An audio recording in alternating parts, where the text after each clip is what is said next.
Last week లో కొత్త pipe line వస్తుంది అంటే ఇప్పుడు సెంటర్ లో పెట్టాం 25 లక్షలకి అనమాట.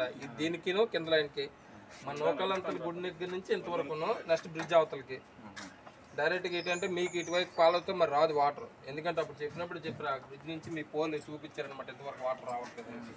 డైరెక్ట్గా ఇక్కడికి కొత్త లైన్ అయితే తెప్పిస్తాం. పాత లైన్తో మీకు వాటర్ అయితే రాదు ఎక్కదు. ఎందుకంటే ఉన్నది ఉన్నట్టే చెప్పాలి. లేదు ఏదో చేసేస్తాం అనేది అంటే అలా మబ్బి పెట్ట మనకు తెలుసు కదా, మీకు తెలుసు కదా. అది అయితే ఒక 3-4 నెలలు రావచ్చు అంటున్నా. ఏప్రిల్ వర్క్ స్టార్ట్ అయ్యాక వస్తాం. ఏప్రిల్లో వర్క్ స్టార్ట్ అవుతుంది. స్టార్ట్ అయ్యేసి మీకు ఇంచుమించు ఆ పైప్ లైన్ అయిపోయిందంటే కనెక్షన్ అదేంటంటే దాసరి చెప్పించాలి.